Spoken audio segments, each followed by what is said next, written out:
Margaret Hayes buried her husband on a Monday in October of 1978. The funeral was held at the First Methodist Church in Hastings, Nebraska. Over 200 people came. Richard Hayes had been farming for 34 years. He was respected, liked, the kind of man who'd help a neighbor without being asked and never mention it again. Margaret sat in the front pew with her 3 children. Robert, 26, Susan, 23, David, 19. They'd all come home when Richard got sick, stayed through the hospice, through the final days, through the end, cancer, pancreatic, diagnosed in March, dead by October, 7 months from healthy to gone. After the service, people came back to the farm, brought food, offered condolences, said things like, "If you need anything," and "We're here for you," and all the other things people say when they don't know what else to say. By 8 p.m., everyone had left except Margaret's children. They sat around the kitchen table, the same table where Richard had sat every morning for 30 years. The chair at the head was empty now. "Mom," Robert started carefully, "we need to talk about what happens next." Margaret looked at her oldest son. "What do you mean?" "The farm, 300 acres, the equipment, the house, all of it. We need to figure out what you're going to do." "I'm going to keep farming it." Silence. Susan spoke next. "Mom, you're 54 years old. You've never farmed alone. Dad did all the field work. You helped with the books and the house, but—" "I know how to farm," Margaret interrupted.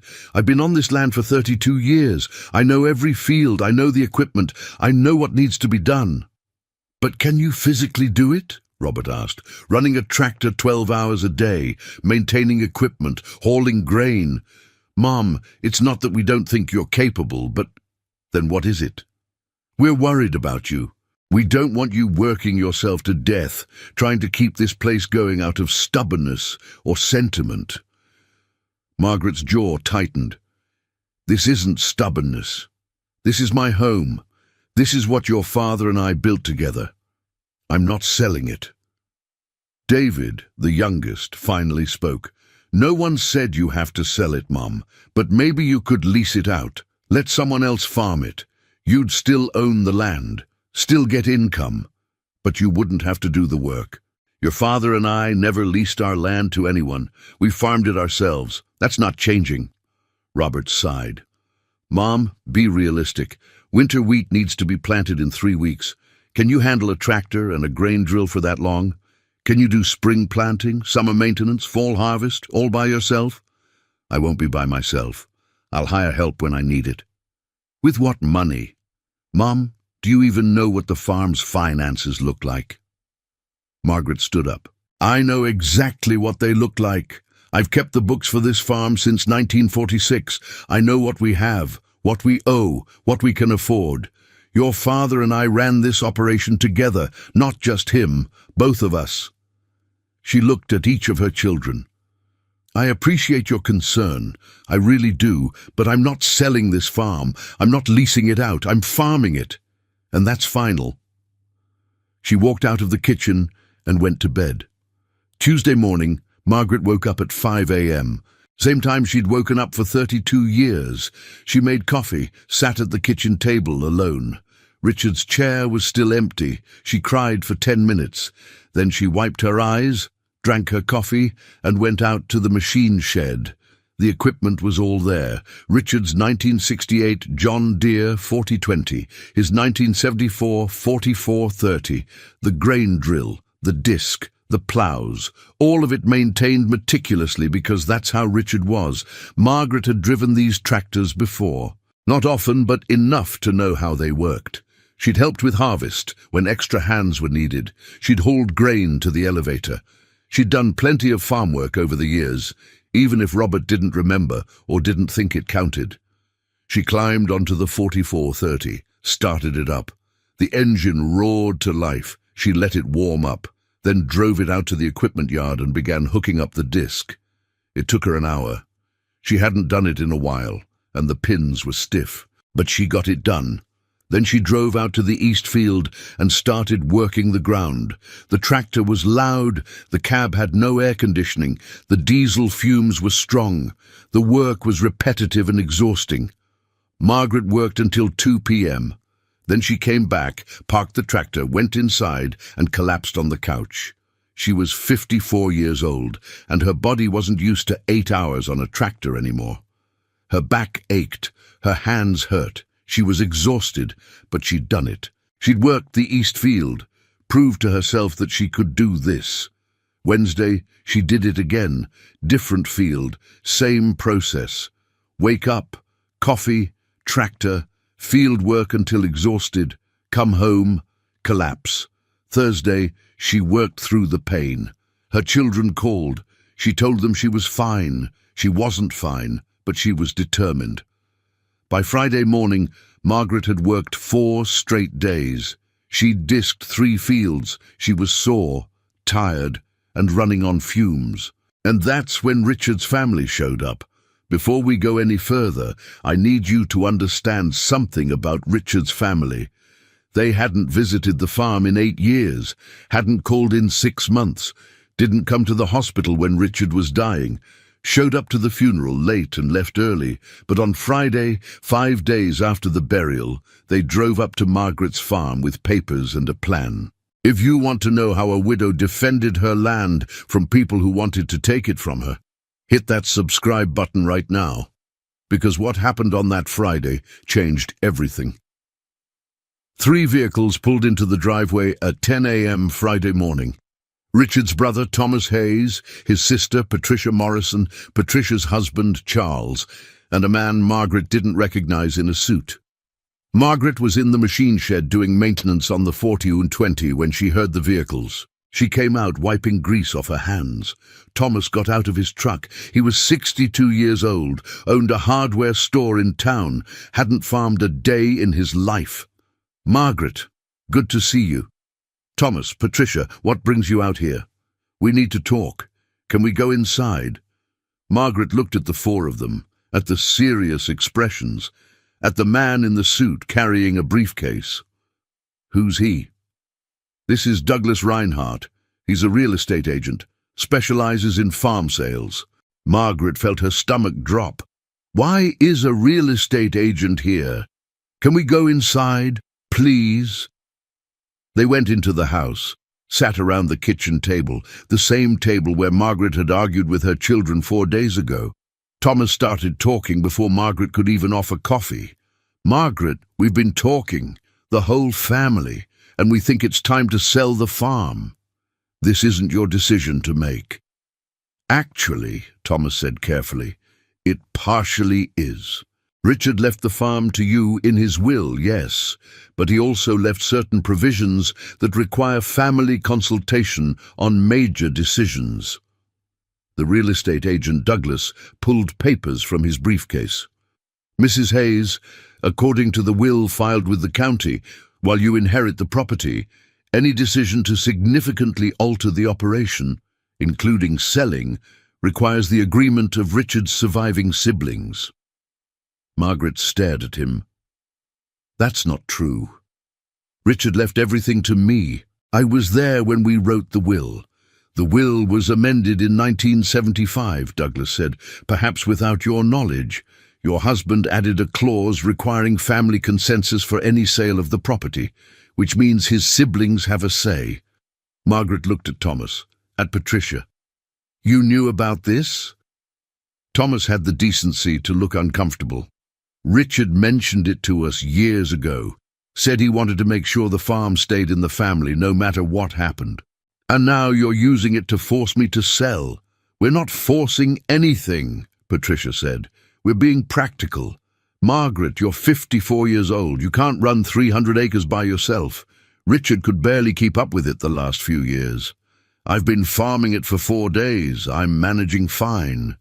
For 4 days, Charles interjected. What about 4 months, 4 years? How long do you think you can physically do this? As long as I need to. Thomas leaned forward. Margaret, listen. Douglas here has already done a market analysis. The farm is worth about $450,000. Land, equipment, everything.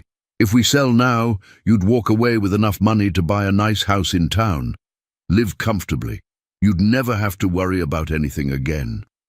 I already live comfortably, here, on my farm. It's not just your farm, Patricia said quietly. It's the Hayes family farm.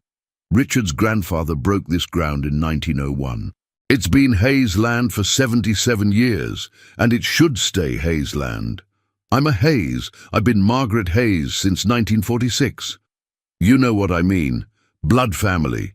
Richard's children don't want to farm. They all have careers elsewhere. So the farm should go to someone in the family who does want it, like Thomas's son or Patricia's boys. Margaret looked at Thomas. Your son lives in Omaha and works for an insurance company. He could learn, Thomas said defensively. No, what you mean is you could sell the farm, split the money, and your son could keep living in Omaha while you all profit from land Richard and I spent 32 years building. Silence. We're not the bad guys here, Patricia finally said. We're trying to help you. You're going to work yourself to death trying to prove something that doesn't need proving. Everyone knows you're strong. Everyone knows you're capable. But this is too much for one person. Richard did it alone for the last month when he was too sick to have help, Margaret said. I helped him. I was there. I know what this farm needs, and I can provide it. Douglas cleared his throat. Mrs. Hayes, there's something else you should know. The family has already contacted a buyer, a corporate farm operation out of Iowa. They're interested in acquiring the property. They're offering $475,000. That's $25,000 over market value. It's an excellent deal. I don't care if it's $1 million over market value. I'm not selling. You don't have a choice, Thomas said. The will requires family agreement. We're invoking that clause. We want to sell. And legally you can't stop us. Margaret stood up. Get out of my house. Margaret, get out. All of you. Now. Thomas stood slowly. We're not trying to hurt you. We're trying to help you before you hurt yourself. If you wanted to help me, you would have visited Richard in the hospital. You would have called. You would have been here when he needed family. Instead, you show up 5 days after I bury him with a real estate agent and papers trying to take my home. You're not here to help. You're here to profit. Patricia's face reddened. How dare you? Get out. They left. But Douglas left his business card on the table, and as they were walking out, Thomas turned back. We'll give you 2 weeks to think about it. But Margaret, this is happening, with or without your cooperation. Talk to a lawyer if you don't believe us. Then they were gone. Margaret stood in her kitchen, shaking with anger, looking at the business card on her table, and she realized she was in a fight for her farm. I want to hear from you. Have you ever had to defend something that was rightfully yours from people who had no right to it? Leave a comment, because Margaret was about to learn that fighting for your land requires more than just determination. Margaret called her children that afternoon. Robert was furious. They what? They can't do that. Apparently they can. The real estate agent had papers, said Dad amended the will in 1975 to require family consensus for selling. Did he? I don't know. I don't remember him doing that, but maybe he did and didn't tell me. Susan was crying on the phone. Mom, this is insane. They didn't even come see Dad before he died. Now they want to take the farm? They think they're doing what's right, or at least that's what they're telling themselves. David asked the practical question. What are you going to do? I'm calling a lawyer.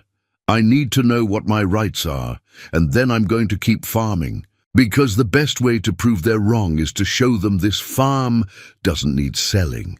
She called James Whitmore on Monday morning. He was the attorney who'd handled Richard's will originally. He was 73 now, semi-retired, but he still took her call. Margaret, I'm so sorry for your loss. Richard was a good man. Thank you, James. I need your help. Richard's family is saying the will requires their approval to sell the farm. Is that true? There was a pause. Let me pull the file. Can I call you back? He called back an hour later. His voice was grave. Margaret, I'm afraid Thomas is correct. Richard came to me in 1975 and requested an amendment. He wanted to ensure that any decision to sell the farm had to be approved by his siblings. He said it was to protect the family legacy. Margaret felt her world tilt. Why didn't he tell me? I don't know. I advised him to discuss it with you. He said he would. I assumed he had. So they can force me to sell? It's complicated. They can't force you to sell against your will, but they can block you from selling if you wanted to. And there's another provision. What provision? If the siblings determine that you're unable to maintain the farm adequately, they can petition the court to force a sale on the grounds that the property is being mismanaged. Margaret's blood ran cold. Define adequately. That's the problem. It's vague. It would be up to a judge's interpretation, but theoretically, if they can prove you're not maintaining the property to the standard Richard maintained it, they could argue for a forced sale. So they're going to watch me, wait for me to fail, then use that as justification to take my farm. Margaret, I won't sugarcoat it. You're in a difficult position. My advice, farm this land better than it's ever been farmed. Give them no ammunition. And consider settling this through negotiation rather than litigation. Court battles are expensive and unpredictable. Margaret thanked him and hung up. She sat at the kitchen table for a long time. Then she went out to the machine shed and got back to work. Over the next 3 weeks, Margaret farmed like her life depended on it, because it did. She planted winter wheat, all 80 acres that had been scheduled for wheat. She worked 12-hour days, started at sunrise, finished after dark. Her back ached constantly, her hands developed calluses and then blisters, and then calluses again. She lost 8 pounds she couldn't afford to lose, but she got the wheat planted, every acre, on time, done right. Her children begged her to slow down. Susan drove out from Lincoln every weekend to help. David came home from college when he could. Robert tried to hire farmhands to help, but Margaret refused. If I hire help, they'll say I can't do it alone. They'll use it against me. Mom, no one expects you to do this completely alone. They're looking for any excuse, any sign that I can't handle this. I'm not giving them one. Thomas and Patricia didn't visit, but Margaret knew they were watching. Neighbors mentioned that Thomas had been asking around town, asking how Margaret was doing, whether the farm looked maintained, whether she seemed to be keeping up. They were building their case. In November, Margaret got a letter from Douglas Reinhardt, the real estate agent. Formal, legal language, offering her 60 days to reconsider the sale in light of the upcoming challenges of winter maintenance and spring planting season. She threw it in the trash. December brought snow. Margaret spent days clearing her driveway, fixing fence lines damaged by winter storms, and maintaining her equipment in the shop. On Christmas Eve, her children came home. They sat around the same kitchen table. Richard's chair was still empty. "Mom," Robert said gently, "you've proven your point. You can farm this land. Everyone knows it now. But at what cost? You're exhausted. You've lost weight. You're working yourself to death just like we worried you would." "I'm fine." "You're not fine. You're surviving. There's a difference." Margaret looked at her son. "What do you want me to do? Give up? Let them win? Let them sell the land your father and I spent our entire lives building?" "No. But maybe there's a middle ground. What if you hired a full-time farmhand, someone who could do the heavy work? You'd still run the operation, still make the decisions, but you'd have help." "With what money?" "We'll help," Susan said. "The 3 of us. We'll chip in to pay a farmhand's salary, just until you can afford it on your own." Margaret shook her head. "I can't ask you to do that." "You're not asking. we're offering. Mum, we love you. We don't want to lose you too. Please, let us help. Margaret was quiet for a long time. Okay, but I'm paying you back, every penny, once the farm's profitable again. Deal. In January of 1979, Margaret hired Danny Fletcher. He was 24 years old, grew up on a farm 20 miles away, strong, hard worker, needed a job. She paid him $800 a month. Her children covered half of it. Margaret paid the rest from the farm account. With Danny's help, the farm transformed. Fields got maintained. Equipment got repaired. Work that had taken Margaret 12 hours now took 6. She was still exhausted, still worried, still fighting to keep her land. But she wasn't alone anymore. In March of 1979, 5 months after Richard's funeral, Thomas and Patricia came back.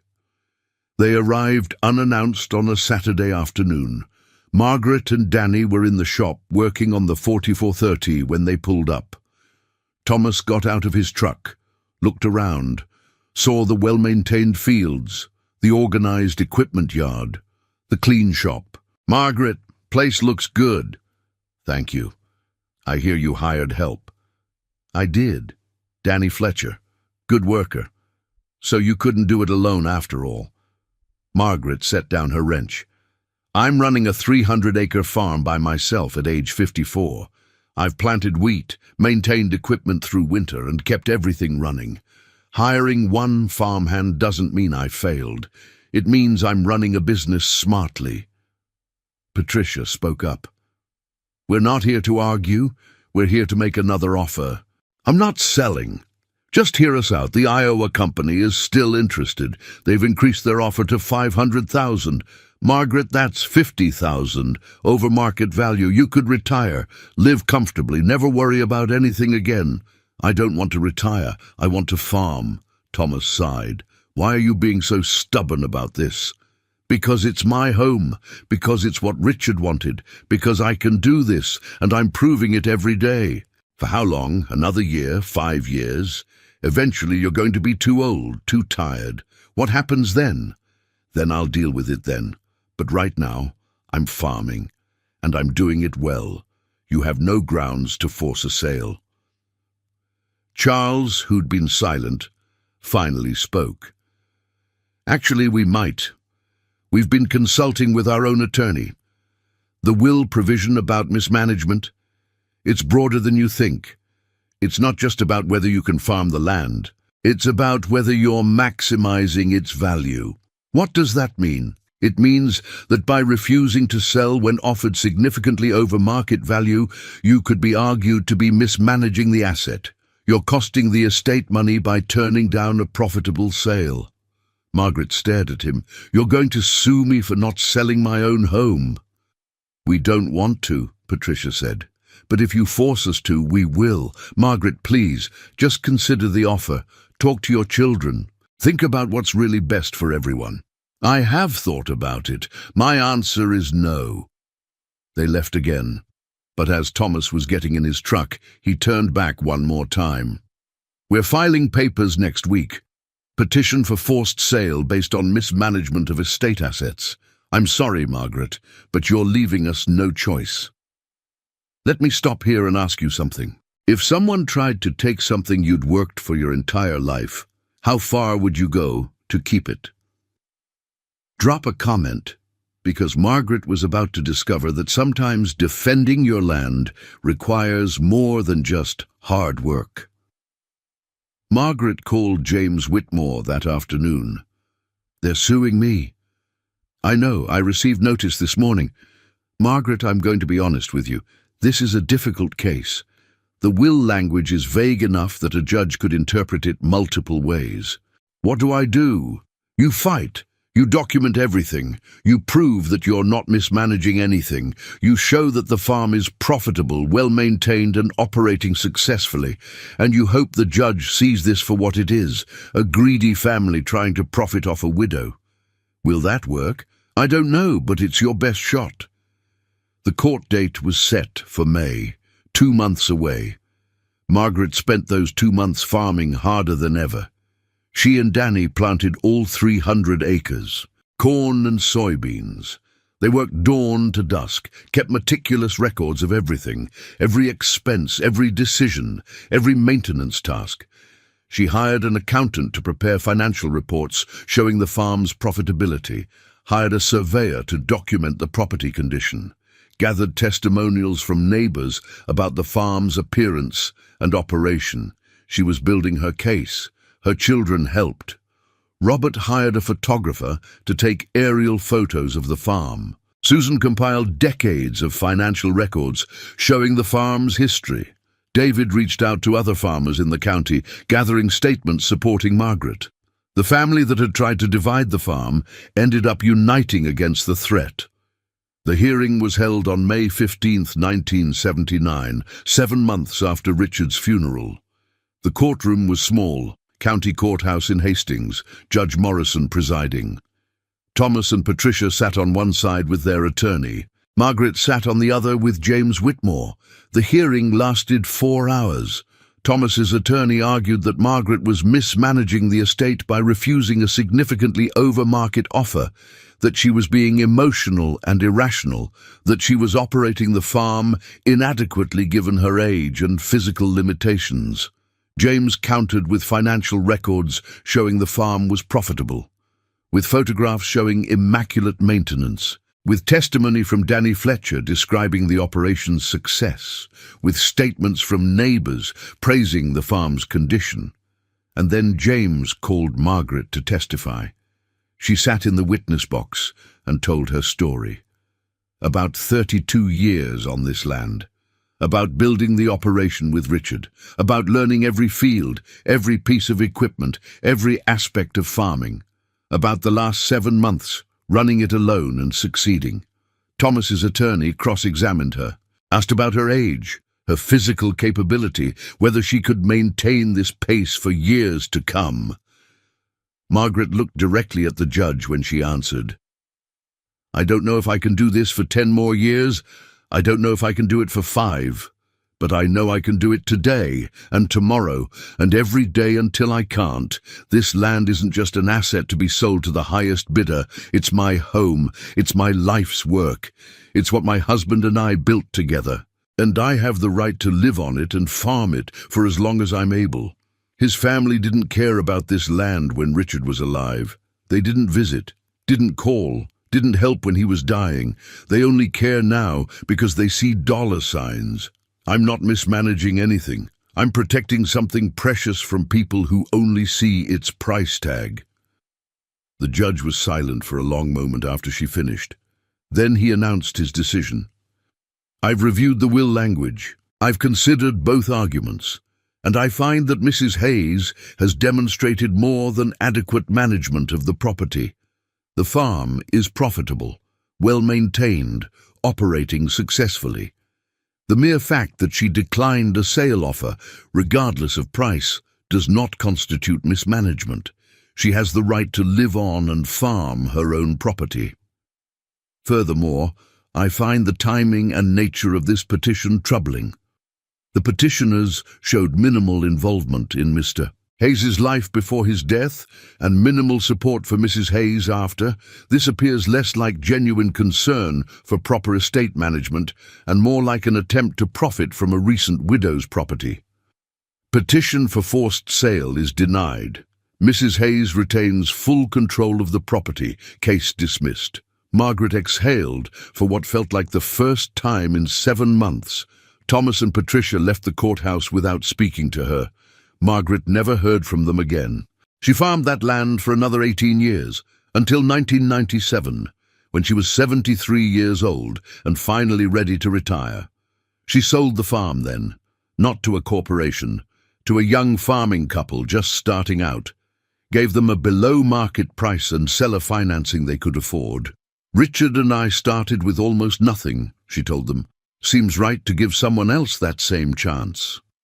She moved to a small house in town, lived there until she died in 2011 at age 87. Her children inherited what remained of the farm sale proceeds.